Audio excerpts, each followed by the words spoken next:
Hari ini saya berada di Pondok Pesantren Bumi Selawat yang berada di Sidoarjo, Desa Lebo. Perkenalkan, nama saya Faruk Alfarizi, saya dari Universitas 17 Agustus. Kami telah mewawancarai narasumber yang berada di Pondok Pesantren Bumi Selawat. Lalu kita akan menjelaskan tentang radikalisme yang dari data-data dari narasumber tersebut.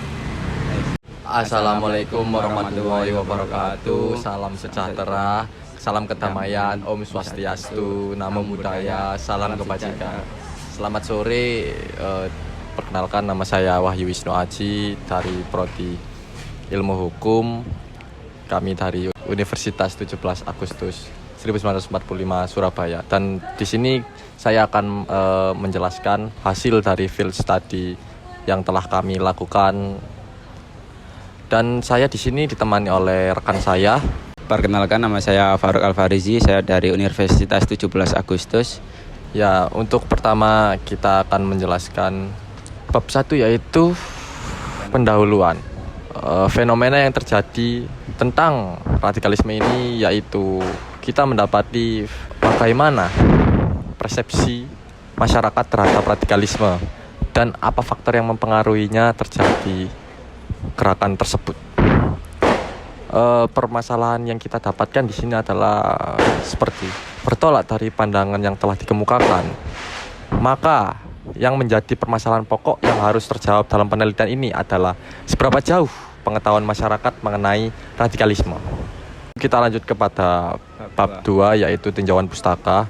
Teori yang kami pakai untuk menjelaskan kasus kami adalah 1. Pendekatan sosial, 2. Pendekatan Pancasila.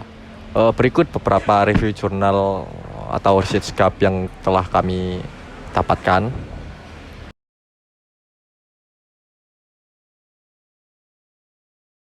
Lanjut ke bab 3, yaitu metode penelitian.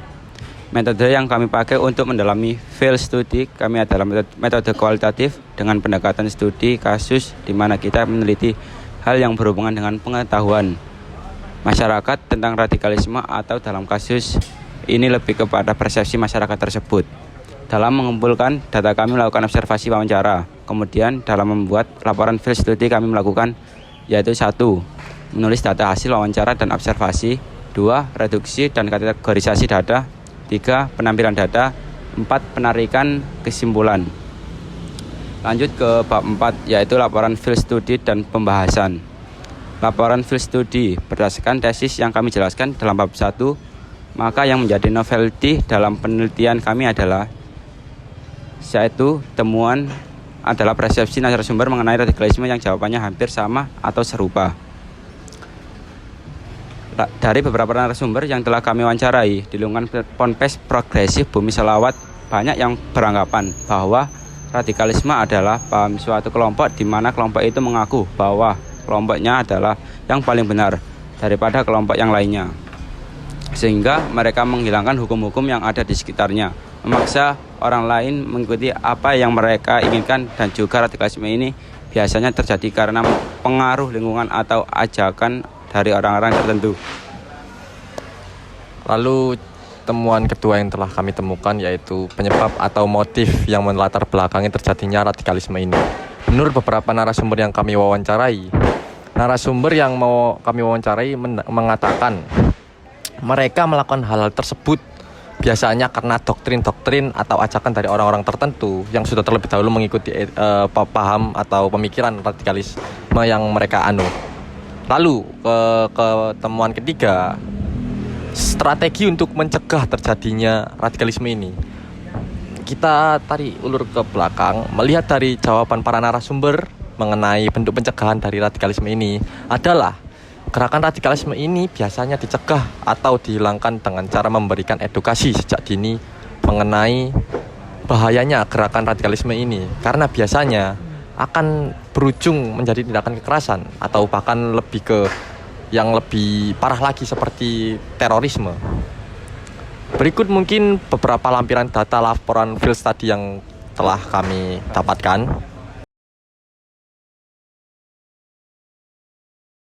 Lalu kita lanjut ke pembahasan, yaitu pertama analisis yang kecil dulu, atau kita bisa sebut analisis mikro.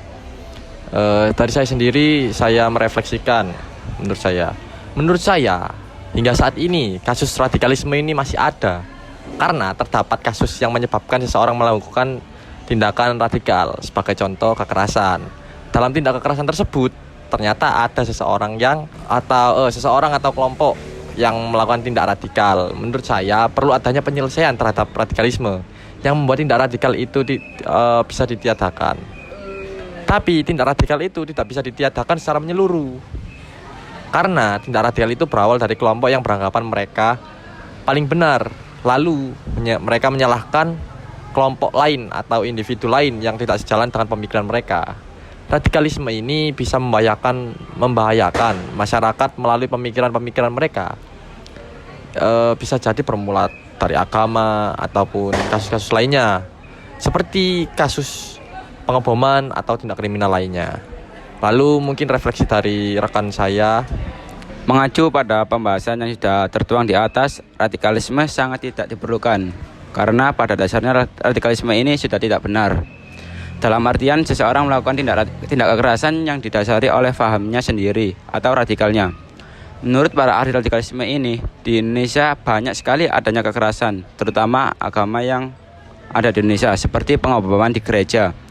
Solusi pemberantasan radikalisme itu tidak bisa diberantas menyeluruh, karena hal seperti itu sudah mengakar dan ada pada era reformasi Soeharto. Karena pada dasarnya radikalisme yang ada di Indonesia, ada tindak radikalisme ini banyak mengancam nyawa masyarakat. Mirisnya para penganut radikalisme tersebut, yang justru membuat para penganut radikalisme semakin membludak dari waktu ke waktu dengan melakukan tindakan kekerasan atau radikal untuk kepentingan pribadi ataupun kelompok. Assalamualaikum warahmatullahi wabarakatuh. Perkenalkan, nama saya Niko Julian Pratamutra. Di sini saya akan mengomentari wawancara yang telah rekan saya lakukan dan termasuk saya tentang radikalisme. Langsung, menurut saya saat ini radikalisme di Indonesia bisa menjadi masalah besar, karena radikalisme di Indonesia banyak mengarah kepada tindakan kekerasan yang membuat tingkat kriminalitas itu meningkat.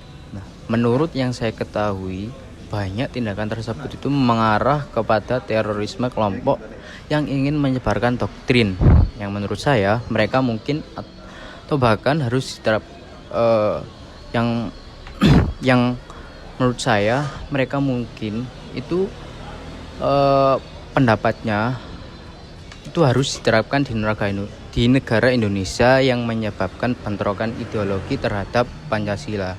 Nah, dari yang saya ketahui dari seluruh narsum, dapat saya simpulkan bahwa perbuatan radikal tidak hanya dalam bentuk kekerasan, tetapi kalau bisa dikatakan juga dalam aspek sosial, seperti contoh itu penyimpangan sosial terhadap seksualitas. Seperti yang dapat kita ketahui di Indonesia sudah banyak ditemui kaum LGBT yang berani menyuarakan pendapat mereka tentang kebenaran tindakan LGBT tersebut. Nah, ini juga dapat menyebabkan kerusakan sumber daya manusia tentang kebebasan seksualitas. Perilaku ini juga dapat memengaruhi sudut pandang generasi muda dalam beragama, karena dalam setiap agama, contohnya di negara yang beragama ini, Indonesia, perbuatan LGBT itu menjadi larangan karena bertentangan dengan ajaran Tuhan Yang Maha Esa. Jadi, radikal terhadap kelompok LGBT ini dapat merusak SDM di setiap negara yang beragama. Jika dibiarkan, dapat mengaruhi ke tindak kekerasan untuk kepentingan kelompok.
Lalu analisa makro, kita mungkin menganalisis kasus ini dari teori founding father, juga dari Pancasila.